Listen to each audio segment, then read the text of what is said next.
అందరికీ నా హృదయపూర్వక నమస్కారాలు. ఈరోజు లక్షలాది మంది ఉద్యోగులు, ఆంధ్రప్రదేశ్ ప్రభుత్వ ఉద్యోగులు రోడ్ల మీదకి వచ్చి విజయవాడలో నిరసనను తెలపడం చాలా బాధ కలిగించింది. ఉద్యోగాలు చేసుకోవాల్సిన టీచర్లు కానీ, ప్రభుత్వ శాఖల్లో ప్రజలకి సహాయ సహకారాలు అందించి వాళ్ళ ప్రజల్ని అవసరాలను తీర్చాల్సిన ఉద్యోగులు ఈ రోజున రోడ్ల మీదకి వచ్చి పెంచామని చెప్పిన జీతాలు 5,000 నుంచి 8,000 తగ్గిపోయిన విధానం, వీటన్నిటి మీద కోపాలు వాడిని ప్రదర్శించడం, ప్రభుత్వం పట్టించుకునే విధానాన్ని బయటికి వచ్చి వాళ్ళ నిరసన తెలియజేయడం చాలా బాధ కలిగించింది. నేను కూడా ఒక ప్రభుత్వ ఉద్యోగ కొడుకుని. టీఏలు, డిఏలు, చిన్న చిన్న పిఆర్సీ రికమెండ్ చేసి జీతాల పెంపుదల కోసం ఆసక్తిగా ఎదురు చూస్తే పిల్లల చదువులకు కానీ, ఇంట్లో కష్టాలకు కానీ, ఇవన్నీ ఎంతో కొంత ఒక ప్లానింగ్ ఉంటుంది, బడ్జెట్ ప్లానింగ్ ఉంటుంది. సో నాకు కష్టాలు తెలిసిన వాడిని. ముఖ్యంగా వైసీపీ ప్రభుత్వంలోకి రాకముందు ప్రతిపక్షంలో ఉన్నప్పుడు వచ్చిన వారం రోజుల్లో సిపిఎస్ రద్దు చేస్తామని చెప్పారు. అసలు దాని గురించి ఊసే ఎత్తలేదు. అలాగే ఈ రోజున ఒక్కొక్కరికి జీతాలు చాలా భారీ శాతంలో మేము పెంచుతాం, మా ప్రభుత్వం వస్తే చాలా అద్భుతంగా మీకు జీతాలు పెంచుతామని చెప్పి పెరుగుతున్న ధరలకు అనుగుణంగా వారికి జీతాలు పెరగాలి. అది ముందుకు తీసుకెళ్లకుండా జీతాలు పెంచామని చెప్పి జీతాలు తగ్గించడం అనేది ఖచ్చితంగా అది ఉద్యోగుల్ని మోసం చేసిన చర్యగానే జనసేన చూస్తూ ఉంది.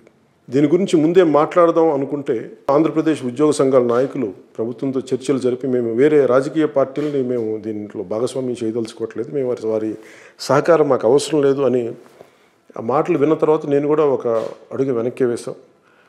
ఖచ్చితంగా వారు అడిగినప్పుడు మా మద్దతు ఇద్దామని చెప్పి మేము ఆలోచించుకున్న పార్టీలో ప్రతి ఒక్కరికి అదే మేము తెలియజేశాం. కానీ ఈ రోజున లక్షలాది మంది టీచర్లు బయటకు వచ్చి ఇంత ఎండలో వారి నిరసన కార్యక్రమాన్ని వారు తెలపడం చాలా బాధ కలిగింది. లక్షలాది మంది రావడం నిజంగా చాలా బాధ కలిగించింది.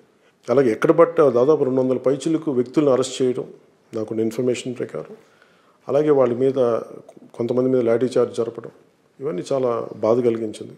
మాట ఇచ్చిన ప్రభుత్వం వెనక్కి తగ్గటం, నిలబెట్టుకోకపోవడం చాలా ఈ చర్యని మోసపూరితంగానే చూస్తుంది జనసేన. మేము కోరుకుంటుంది కూడా ప్రతిసారి చర్చలు పిలిచి వాళ్ళని కొన్ని గంటల పాటు అర్ధరాత్రి వరకు వాళ్ళని వెయిట్ చేయించడం, ఉద్యోగస్తుల్ని వారికి సరైన సమయం ఇవ్వకుండా వారిని అవమానం చేయడం కూడా మేము చాలా నిశ్చితంగా మేము పరిశీలించే ఇన్ని రోజులు.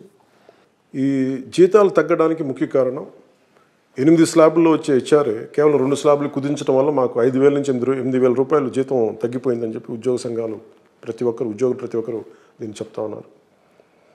ఇలాంటి పరిస్థితుల్లో దానిని హ్యాండిల్ చేయాల్సిన సంబంధిత శాఖ మంత్రులు కానీ, ప్రభుత్వ అధికారులు కానీ, వీళ్ళెవరూ కూడా వారికి సరైనగా వారి వాదన వినకపోవటం, వారిని చర్చల్లో పిలిచి కూడా చాలాసేపు వాళ్ళని వెయిట్ చేయించి అవమానం చేయటం, చీత్కారాలు చేసేలా మాట్లాడటం, బెదిరింపు ధోరణులు, ఇవన్నీ వారిని రెచ్చగొట్టేలా ఉన్నాయి తప్ప ఈ రోజున రోడ్ల మీదకి వచ్చారంటే దానికి కేవలం వైసీపీ తాలూకు ప్రభుత్వం తాలూకు నిర్లక్ష్యమే కింద మేము అందరం చూస్తూ ఉన్నాం.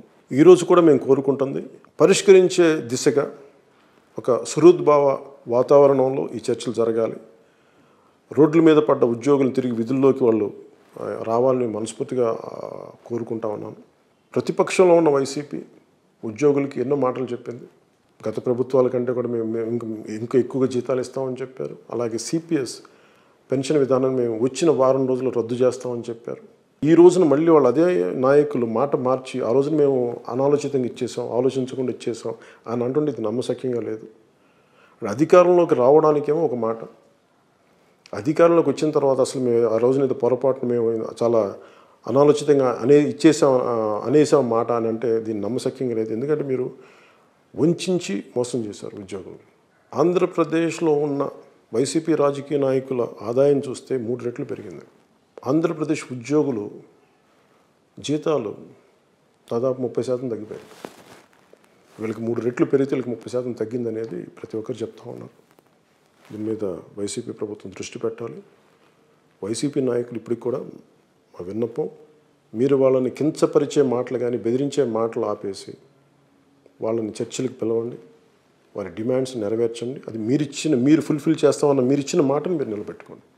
ఇదే మేము కోరుకుంటున్నాం. అలాగే జన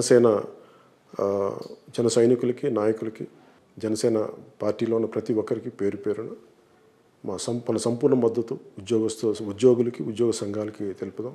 టీచర్ల యూనియన్కి కానీ, అన్ని రకాల ఎన్జిఓలకి, ఆఫీసర్కి, గెజిటెడ్ ఆఫీస్ అందరికీ కూడా మనం సంపూర్ణ మద్దతు తెలుపుదాం.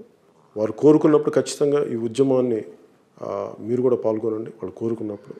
అప్పుడు దాకా మన సంపూర్ణ మద్దతు వాళ్ళకి తెలుపుతాం.